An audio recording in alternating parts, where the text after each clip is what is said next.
Hello students, दृश्य success academy English classes में आपका स्वागत है।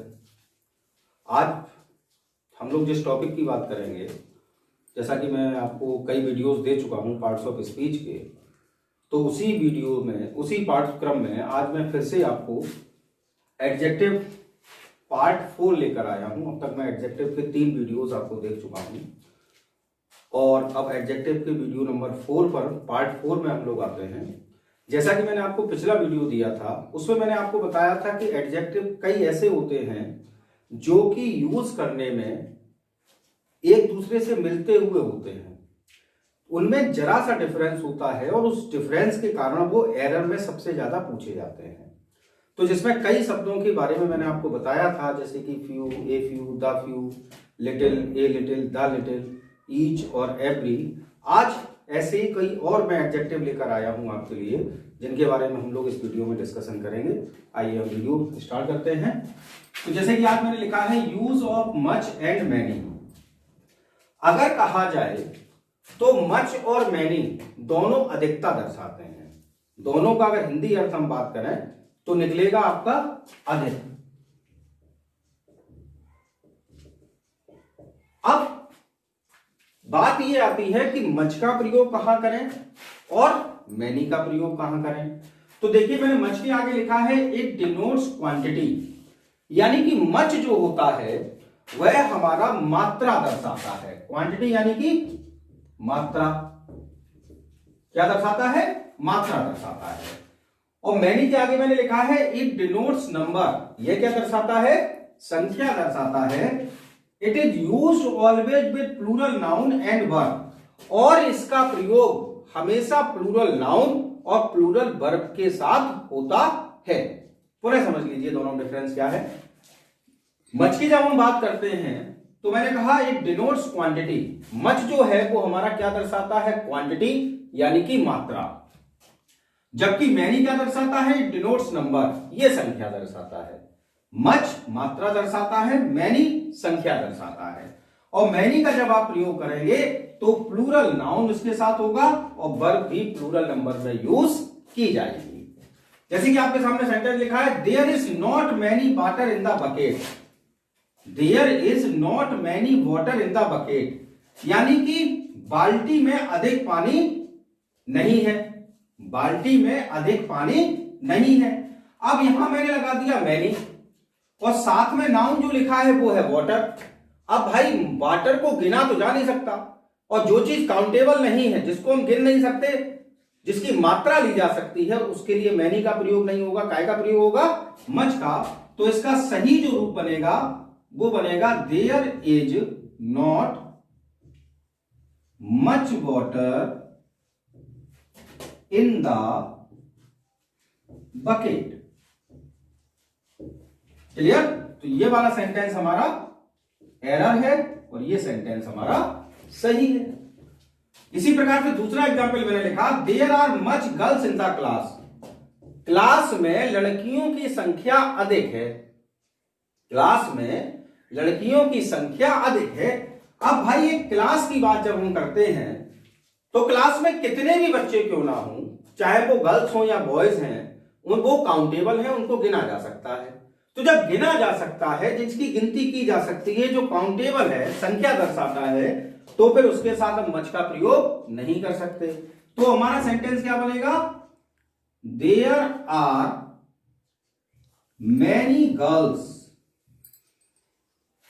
इन द क्लास। दूसरी बात अभी मैंने आपसे कहा था कि मैनी का प्रयोग जब होगा तो उसके साथ नाउन काय में जाएगा? प्लूरल नंबर में, तो गर्ल्स आया। और वर्ब भी काय में जाएगी? प्लूरल नंबर में, तो आर का प्रयोग हुआ। तो ये डिफरेंस होता है मच और मैनी में। फिर से समझ लीजिए, मात्र इतना डिफरेंस है, मच जो है वो मात्रा दर्शाता है और मैनी जो है वह संख्या दर्शाता है। क्लियर? अब हम लोग आगे बढ़ते हैं। दूसरा मैंने लिखा है use of many and many a. आपने कई जगह लिखा देखा होगा मैनी और कई जगह लिखा देखा होगा मैनी ए। दोनों में डिफरेंस क्या है? मैनी कहां हम यूज करेंगे और मैनी ए का प्रयोग कहां करेंगे? मैनी का प्रयोग तो मैंने आपको ऊपर बता दिया, ये संख्या दर्शाता है तो भैया मैनी ये जो है वो भी संख्या दर्शाएगा। It is used always with plural noun and verb. Many काय के साथ प्रयोग होता है? प्लूरल नाउन और प्लूरल वर्ब के साथ।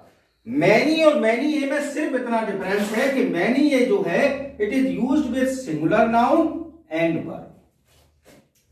मैनी आपका प्लूरल नाउन प्लूरल वर्ब के साथ यूज होता है और मैनी ए जो है वो आपका सिंगुलर नाउन और सिंगुलर वर्ब के साथ प्रयोग किया जाता है। जैसे कि मैंने आपका सेंटेंस लिखा है many a toys are sold today. आज कई एक खिलौने बिके। अब यहां मैंने लिखा है मैनी ए टॉयज। मैं यहां क्या कह रहा हूं? सिंगुलर नाउन और सिंगुलर वर्ब का प्रयोग करना है मैनी ए के साथ, और यहां मैं लिखा रहा हूं प्लूरल नाउन। तो आपको सिर्फ इतना करना है कि मैनी ए टॉयज की जगह टॉय, और वर्ब भी काय में करनी है? सिंगुलर में। तो फिर इज सोल्ड टुडे। उसका कारण यह है, जैसा कि मैंने कहा मच और मैनी अधिकता दर्शाते हैं, मैनी ये भी अधिकता दर्शाता है, लेकिन डिफरेंस ये है कि जब हम इसकी हिंदी निकालते हैं तो इसकी हिंदी निकलती है कई एक। मैनी ए लगा है ना, तो इसकी हिंदी क्या निकलेगी? कई एक। और जब एक आ गया तो फिर नाउन और वर्ब काय में जाएगी? सिंगुलर में। तो इस कारण से मैनी जो है वह आपका प्लूरल नाउन और प्लूरल वर्ब के साथ यूज होता है, और मैनी ए जो है वो आपका सिंगुलर नाउन और सिंगुलर वर्ब के साथ यूज किया जाता है।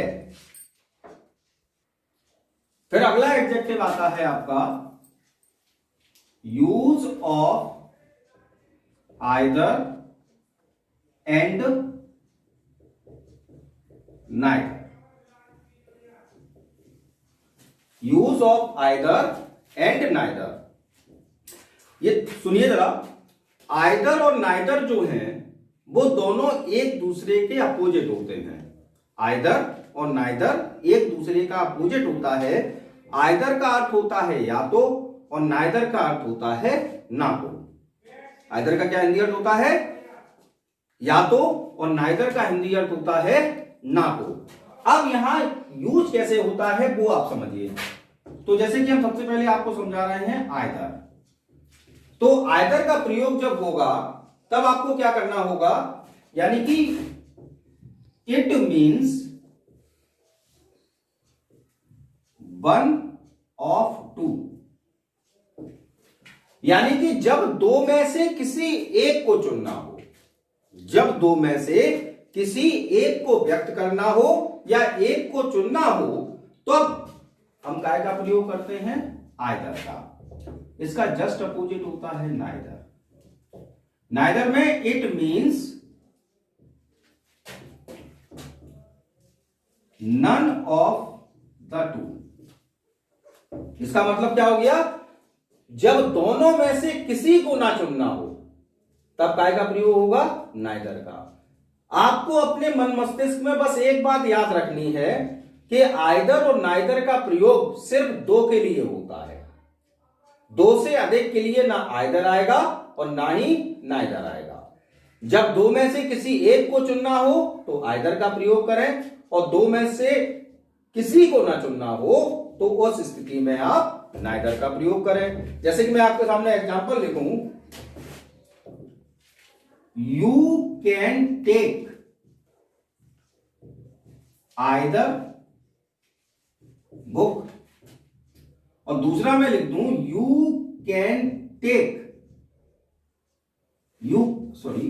Can not take neither book. आप एक किताब ले सकते हैं, आप एक भी किताब नहीं ले सकते। तो अब सबसे बड़ी बात है कि मैं आपसे कह रहा हूं दो में से एक को चुनना हो तो आइदर, और दो में से किसी को ना चुनना हो तो नाइदर। तो कहने का मतलब है इस सेंटेंस में बुक्स की संख्या कितनी है? 2 बुक्स। यहां पर भी बुक्स की कितनी संख्या है? 2 बुक्स।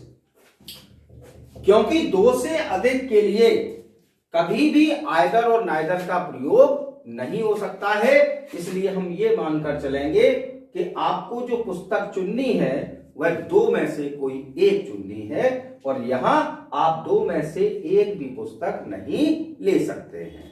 तो आइदर और नाइदर में कोई एरर नहीं है।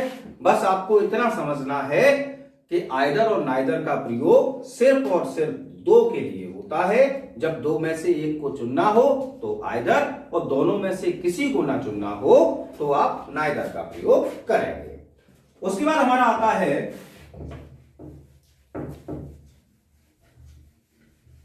लेस और फ्यूअर। क्या आता है? Less, use of less and fewer.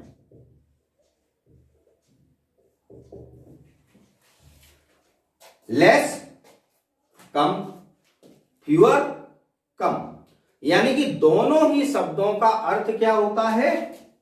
कम। अंग्रेजी वाला कम नहीं, हिंदी वाला कम। दोनों का ही अर्थ क्या होता है? कम। लेस का भी मीन्स होता है कम, और फ्यूअर का मीन्स भी होता है कम। अब लेस का प्रयोग होता क्या है? सबसे पहले लेस की बात कर लेते हैं। तो it is used with singular uncountable noun, यानी कि it is used with singular uncountable noun की जगह हम लोग यहां अगर नंबर लिख लें तो ज्यादा सही रहेगा। तो नंबर, यानी कि लेस का प्रयोग जो है वह सिंगुलर यानी कि एक वचन, अनकाउंटेबल ना गिनने वाले संख्या के साथ किया जाता है। काय के साथ? सिंगुलर यानी कि एक वचन, अनकाउंटेबल ना गिनने वाली, नंबर यानी कि संख्या के साथ किया जाता है। तो लेस का प्रयोग सिंगुलर अनकाउंटेबल नंबर के साथ किया जाता है। अब फ्यूअर की बात कर लेते हैं।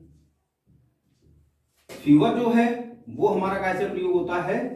It is used with, singular की जगह आप कर ले दीजिए प्लूरल, अनकाउंटेबल की जगह काउंटेबल, और नंबर। एक का मतलब समझ जाइए आप, दूसरा आप उसका जस्ट अपोजिट कर दीजिए, अपने आप ही हो जाता है। लेस सिंगुलर अनकाउंटेबल नंबर के साथ यूज होता है, तो फ्यूअर जो है वो प्लूरल काउंटेबल नंबर के साथ यूज किया जाता है। अब जैसे कि मैं आपके सामने एग्जांपल लिखूं, his income is fewer than you.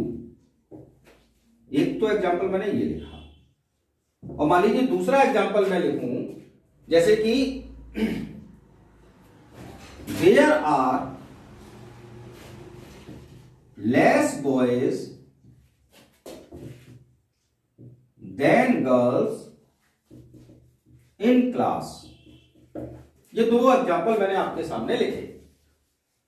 पहला एग्जांपल लिखा, his income is fewer than you. उसकी इनकम आपसे कम है। इस सेंटेंस मैंने क्या लिखा? उसकी इनकम आपसे कम है।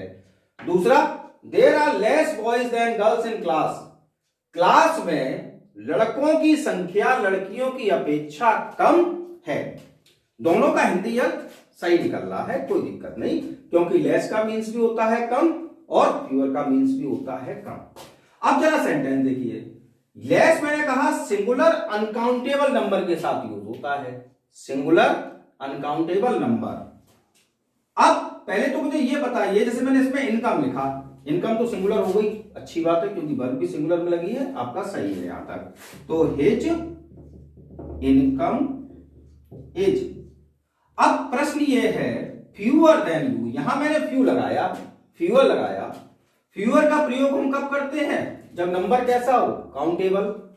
अब इनकम, किसी की इनकम जो है क्या काउंटेबल होती है?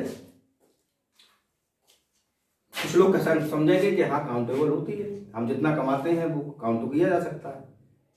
भाई मेरे, जो सैलरी होती है वो काउंटेबल होती है, इनकम जो होती है वो काउंटेबल नहीं होती है, क्योंकि वो फिक्स नहीं होती। भाई कोई दुकानदार ले लीजिए आप, किसी महीने में 2,000 रुपए कमाता है तो अगले महीने वो 20,000 भी कमा सकता है। तो वो फिक्स नहीं है, इसलिए वो उसकी इनकम है। और इनकम क्या होता है, कई स्रोत होते हैं इनकम के, ठीक है ना, तो उसको इनकम कहेंगे। और सैलरी एक पर्टिकुलर स्रोत और पर्टिकुलर पैसा जो मिलता है तब उसको हम सैलरी कहते हैं। तो यहां मैंने इनकम लिखा है, तो इनकम हमारी कैसी हुई, अनकाउंटेबल। तो जब अनकाउंटेबल है तो लेस, फ्यूअर का यूज नहीं होगा, बल्कि काय का यूज होगा, लेस का। तो लेस देन यू। क्लियर। अब दूसरे सेंटेंस पर हम लोग चर्चा करते हैं। दूसरा सेंटेंस लिखा है there are less boys than girls in class. Class में लड़कों की संख्या लड़कियों से अधिक है। अब इस सेंटेंस में चलो शुरू करते हैं इसको। देयर आर, अब आया लेस, फिर आया बॉयज, बॉयज यानी कि प्लूरल। अब क्लास में लड़के कितने हैं और लड़कियां कितनी हैं, ये तो भाई काउंटेबल है, गिना जा सकता है। तो प्लूरल काउंटेबल नंबर में काय का प्रयोग होता है, फ्यूअर का। तो यहां प्लूरल भी है, गर्ल्स और बॉयज काउंटेबल भी है, तो फिर लेस का यूज नहीं हो सकता। तो there are fewer boys than girls in class.